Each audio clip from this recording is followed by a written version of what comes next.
Ini kalau menurut guru-guru kami, ini kitab ini adalah kitab yang paling dasar sebelum kita mengaji apapun, maka hendaknya belajar ini dulu, mengaji ini dulu, minimal bab 4-nya, yaitu bab tentang adabul muta'alim, yaitu adabnya seorang penuntut ilmu. Kalau di sini sih judulnya itu adabul hamalatul Quran.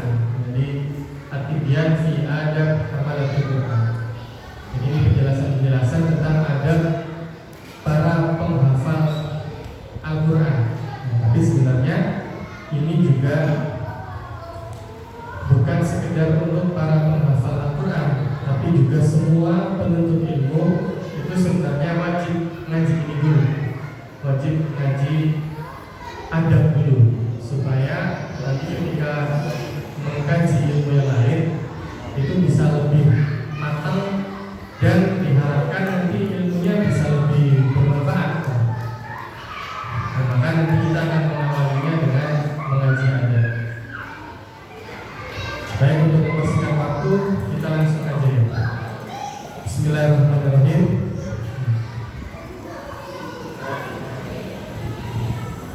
Faslun fi adabil muta'allim. Ini adalah pasal atau bab tentang adab seorang penuntut ilmu.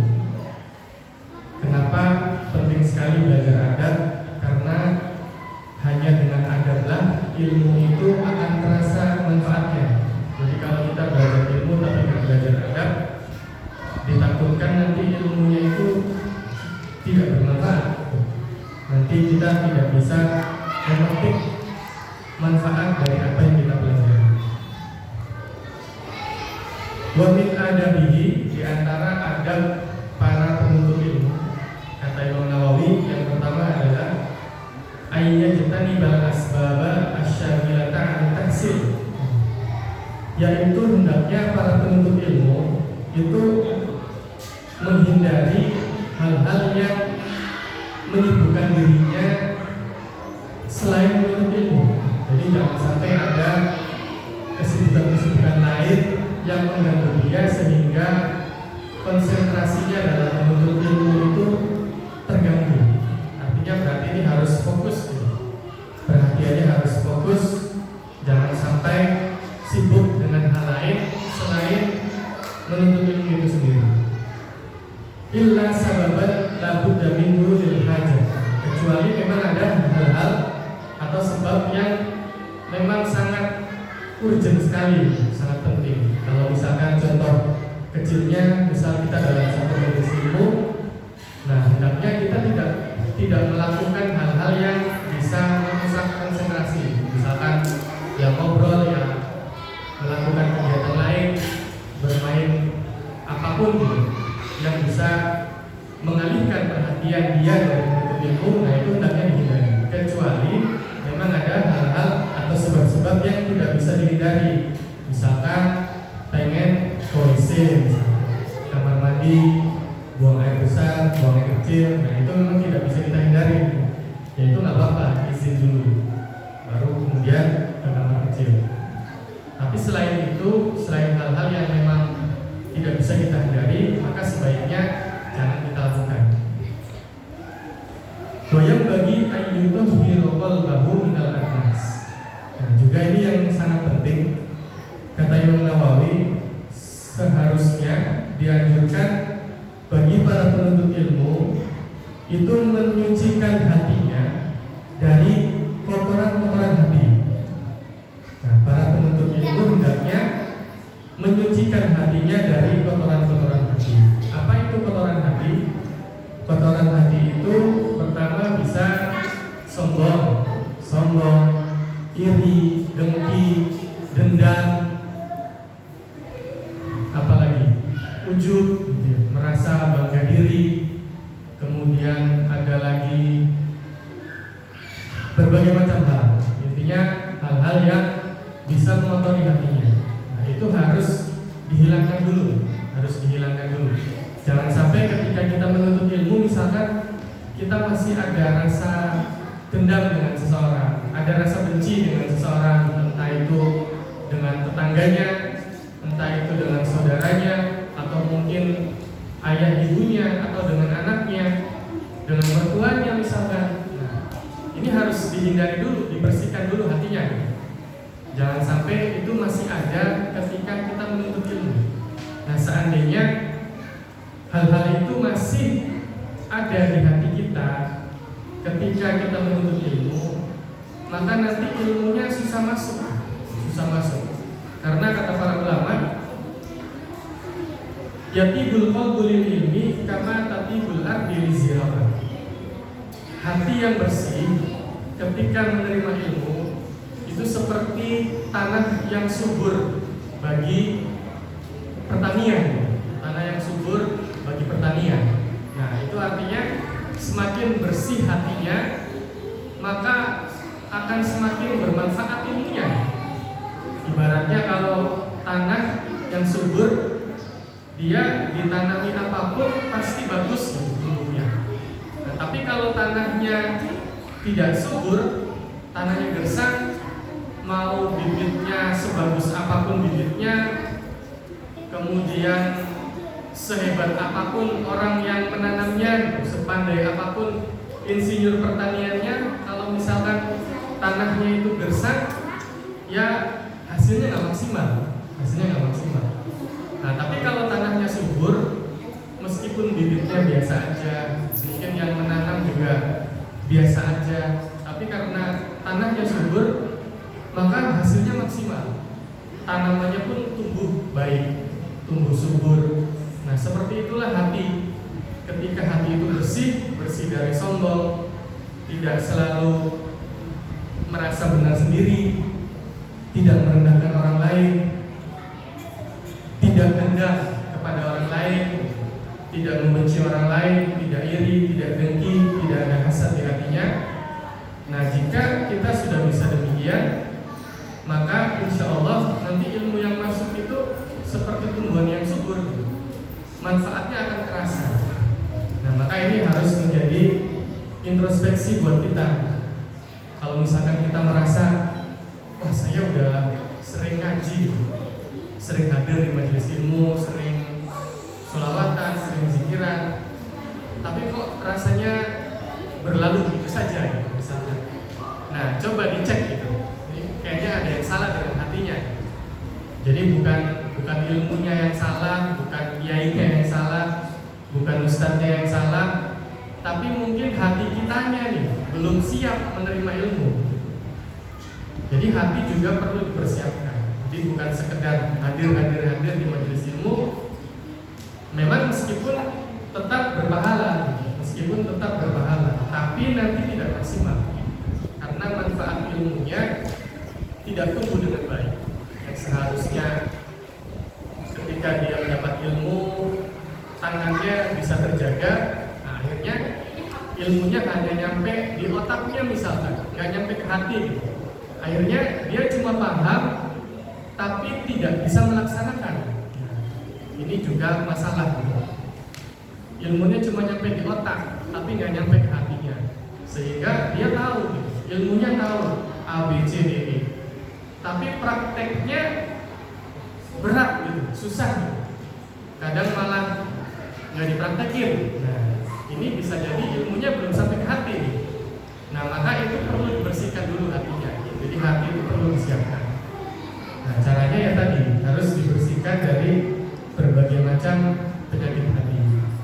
Di antaranya sombong, ujub, termasuk juga syirik, iri, dengki, kemudian merasa berbangga diri, sering benci ke orang lain, sering dendam. Nah, ini semua penyakit hati.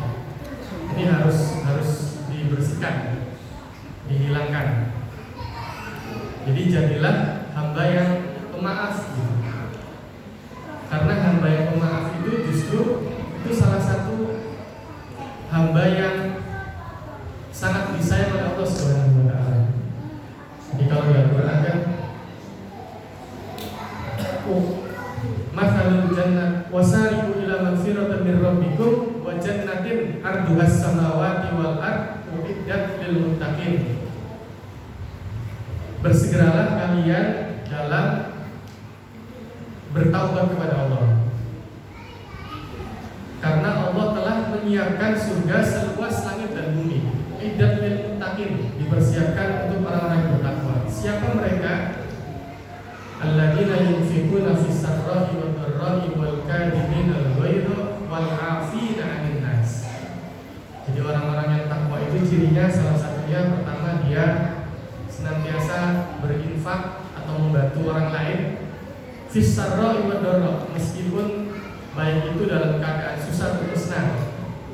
Kemudian al-kadhimina al-ghaidha, dia suka menahan amarah, jadi gak cepat marahan, menahan amarah. Wal afina 'anil nas, juga dia sering atau suka memaafkan kesalahan orang lain. Ini salah satu ciri orang yang bertakwa. Dan justru memaafkan itu sangat luar biasa, sangat luar biasa, terutamanya di sisi Allah Subhanahu wa taala. Bahkan sering juga saya sampaikan, ada seorang sahabat itu dijamin masuk surga karena hatinya yang pemaaf. Jadi suatu ketika para sahabat itu sedang berkumpul, terus tiba-tiba datang seorang laki-laki, maka Rasulullah SAW langsung bersabda, "Sayadlu alaikum rajulun min ahli jannah." Akan muncul di hadapan kalian salah seorang laki-laki calon penghuni surga. Nah, maka muncullah orang itu lewat. Nah, udah hari kedua sama kayak gitu lagi. Rasulullah tiba-tiba bersabda demikian, lalu muncul orang itu lagi sampai 3 kali, 3 hari berturut-turut.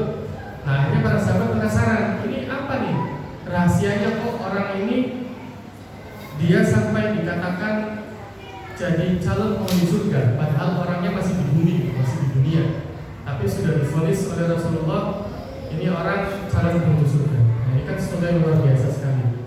Nah, maka ketika diteliti, sampai seorang sahabat itu penasaran, datang ke rumahnya, menginap di rumahnya, diperhatikan amalannya apa nih, kok si A ini sampai disebut oleh Rasulullah sebagai orang calon penghuni surga. Nah, ketika dilihat malam hari tahajudnya biasa aja. Ketika dia menginap 3 hari itu, kadang si A ini sholat tahajud, kadang enggak. Sholatnya juga biasa aja. Kalau siang puasa sunnahnya juga biasa aja. Kadang puasa, kadang enggak. Bukan ahli puasa juga, bukan ahli tahajud juga. Nah, terus pas mendengar bacaan Qur'annya juga biasa aja. Enggak fasih-fasih amat gitu. Enggak sebagus bacaan Qur'annya misalkan sahabat Abdullah bin Mas'ud misalkan. Enggak sefasih itu gitu. Biasa aja, ya mungkin kayak kita lah biasa aja. Tapi kok bisa ya orang ini dikatakan calon penghuni surga? Maka sampai karena saking penasarannya, ini salah satu sahabat yang menginap di rumahnya sampai bertanya, "Wahai sahabatku, sesungguhnya aku menginap di sini karena penasaran dengan amalan-amalan kamu. Karena Rasulullah mengatakan bahwa engkau adalah salah satu calon penghuni surga. Tetapi kok setelah saya perhatikan amalmu biasa-biasa aja." Nah, ini juga heran misalnya. Kira-kira apa nih satu amalan yang engkau sembunyikan yang mungkin aku tidak tahu, kata sahabat ini. Nah, pas ditanya demikian, si sahabat calon penghuni surga ini menjawab, ya apa yang saya lakukan ya seperti yang kau lihat, tidak ada yang saya sembunyikan, kata si sahabat ini. Kecuali, kata dia, kecuali saya selalu berusaha sebelum tidur itu bermuhasabah gitu. Bermuhasabah, introspeksi.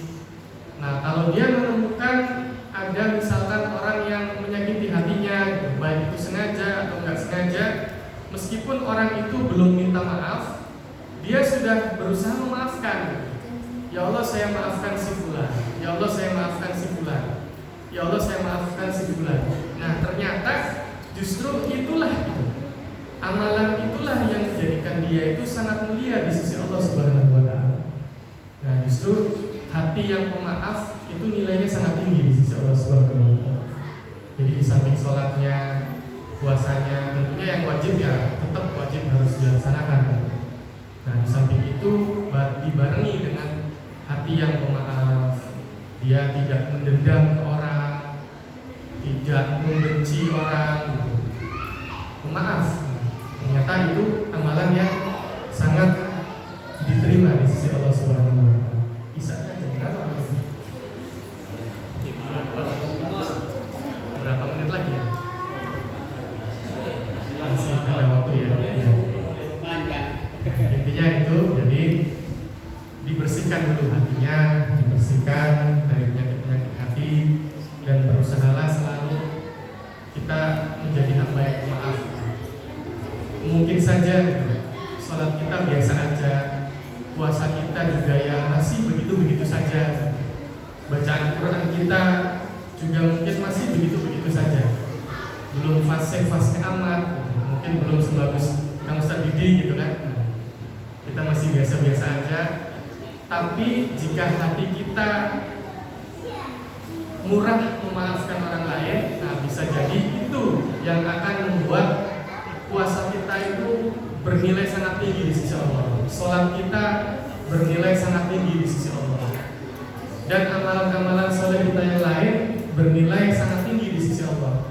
Itu karena hati kita yang pemaaf, seperti si hamba yang tadi disebutkan oleh Rasulullah sebagai calon penghuni surga. Itu diantara syarat atau adab dalam kita menuntut ilmu. Lalu kemudian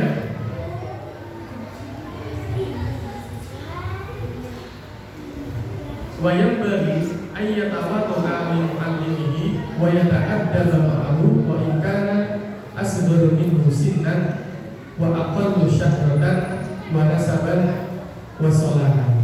Nah, hendaknya juga seorang penuntut ilmu itu dia hormat kepada gurunya. Jadi tawadu, rendah hati. Dia harus rendah hati kepada gurunya. Tidak boleh merasa lebih hebat daripada gurunya, meskipun misalkan secara umur gurunya itu masih muda misalkan kita sebagai pelajar penuntut ilmu sudah lebih tua dari gurunya misalkan. Nah, tetap sebagai penuntut ilmu kita harus hormat ke guru kita. Kita harus menganggap beliau ini lebih kita hormati. Wa yata'addaba ma'ahu wa in kana asghara minhu sinnan, meskipun umurnya lebih muda dari kita. Wa aqallu syahratan, dan bahkan mungkin seandainya guru kita itu tidak lebih tenar dari kita misalkan, orangnya biasa aja. Juga nasabnya mungkin tidak sebaik kita, misalkan kita anaknya pejabat kah atau seperti apalah. Mungkin secara nasab, secara status sosial kita lebih tinggi dari guru kita misalkan. Nah, tetap itu juga tidak boleh menjadikan kita sombong, tidak boleh mengurangi rasa hormat kita kepada guru kita. Wagir dan juga yang lainnya. Seperti halnya yang dikatakan salah satu pepatah nama Qadruna Doman, al-ilmu harbun lil fata al-muta'ali kasayli harbun lil makanil ali. Nah, sebagaimana satu pepatah yang mengatakan bahwa ilmu itu tidak bisa ditumbuhkan oleh seorang pemuda yang tinggi hati. Kasayli harbun lil makanil ali, seperti aliran air yang dia tidak akan mungkin mengalir ke tempat yang lebih tinggi. Jadi namanya air itu kalau dialirkan ke tempat yang lebih tinggi dia akan balik lagi melawan. Nah, ilmu juga demikian. Ilmu tidak akan bisa masuk ke hati seseorang yang dia hatinya sombong, merasa tinggi hati, merasa paling hebat, merasa paling benar. Nah, ini ilmu tidak akan masuk ke hati yang demikian. Artinya meskipun dia tahu akan satu hal, tapi tidak bisa menjadi manfaat buat dia. Sekedar tahu, tapi tidak bisa berbuah ilmunya. Nah, itu karena lagi-lagi hatinya belum bersih. Wa yanbaghi ayyam qada li mu'ammilihi wa yushawiruhu fi umurihi wa wa yaqbalu qawlahu kal marid al-akhir yaqbalu qawlan tabib an-nasib al-halik wa hadha qawlan. Nah, seorang pembelajar, ini harus kita perhatikan supaya kita benar-benar bisa mengambil manfaat dari ilmu kita. Hendaknya seorang pembelajar itu mematuhi gurunya sebagaimana orang yang sakit mematuhi dokter. Nah, orang sakit itu kalau kata dokter suruh nebus resep, nebus resep. Orang sakit kok terus nggak nurut misalkan sama dokter, meskipun tentu saja kesembuhan itu datangnya dari Allah Subhanahu wa Ta'ala. Tapi asbab musababnya, sebab akibatnya adalah misalkan kita lewat berobat. Nah, kalau ada orang sakit, kata dokternya misalkan suruh minum apa, misalkan sakit kepala suruh minum apa nih? Adol.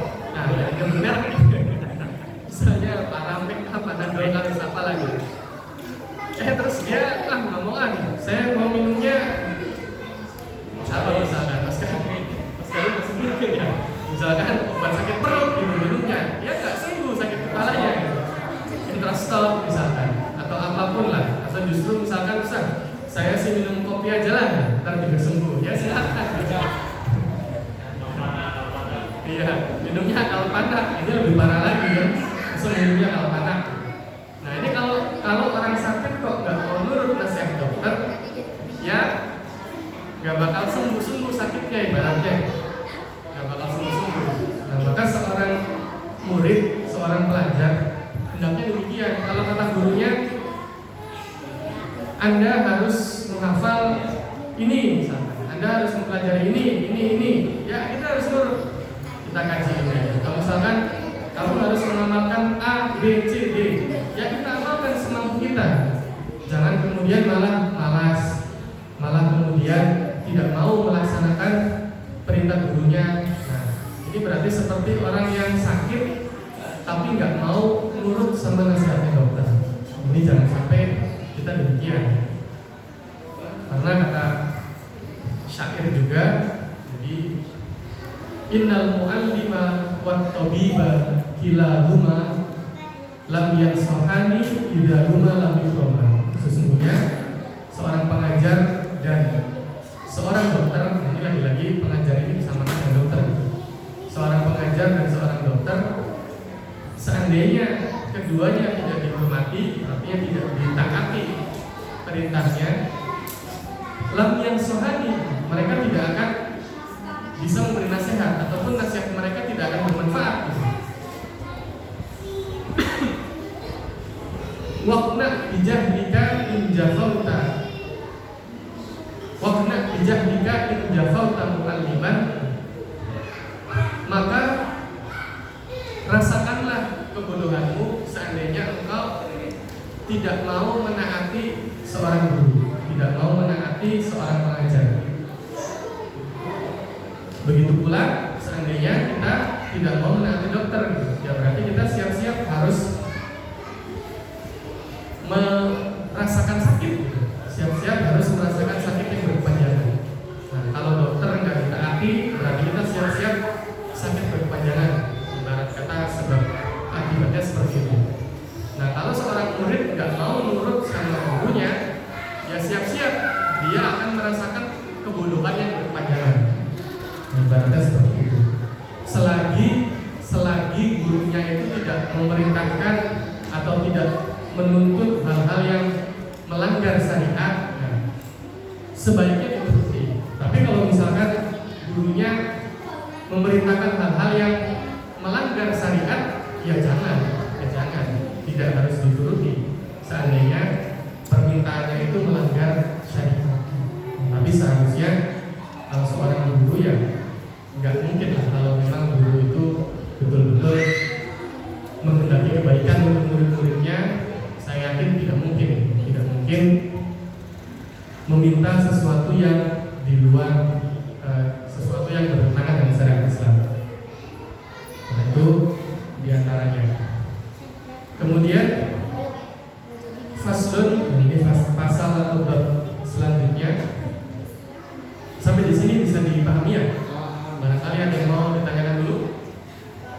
atau nanti? Lanjut ya. Wala yata'allamu illa mimman kamala ahmiyatuhu wa dhaharat diyanatuhu wa tahaqqaqat ma'rifatuhu wa ishtaharat siyanatuhu. Terima kasih. Dan hendaknya seorang murid itu, seorang pembelajar itu, hendaknya dia belajar dari seseorang yang memang sudah ahli di bidangnya. Jadi kalau kita pengen belajar misalkan tentang matematika, ya belajarnya sama guru matematika. Kita mau belajar tentang bahasa Inggris, ya belajarnya sama guru bahasa Inggris. Kita mau belajar apapun lah, hendaknya belajar dengan guru yang memang sudah terkenal keilmuannya, memang dia benar-benar menguasai ilmunya. Apalagi jika itu terkait dengan ilmu agama, hendaknya tidak asal belajar ke orang yang tidak jelas. Kenapa? Karena dikatakan di sini faqad qala Muhammad ibn Sirin, telah berkata Syekh Muhammad ibn Sirin, ini salah satu ulama tabi'in, wa Malik ibn Anas, Imam Malik bin Anas, wa ghairihima, dan juga para salafus saleh yang lain selain keduanya. Mereka berkata hadal ilmu dinun fanzuru amman ta'khuduna dinakum. Sesungguhnya ilmu yang kita pelajari itu bagian dari agama. Itu bagian dari agama. Maka perhatikanlah dari mana kalian mengambil agama kalian. Jadi jangan sampai kita ini belajar karena salah, belajar ke orang yang salah, akhirnya memiliki pemahaman yang salah gitu. Nah ini jangan sampai akhirnya kemudian timbul pemahaman-pemahaman yang menyesatkan. Ini perlu benar-benar kita perhatikan, jangan sampai asal belajar saja. Bahkan Imam Muslim itu di kitabnya itu membahas satu bab khusus, bab annal isnad minad din.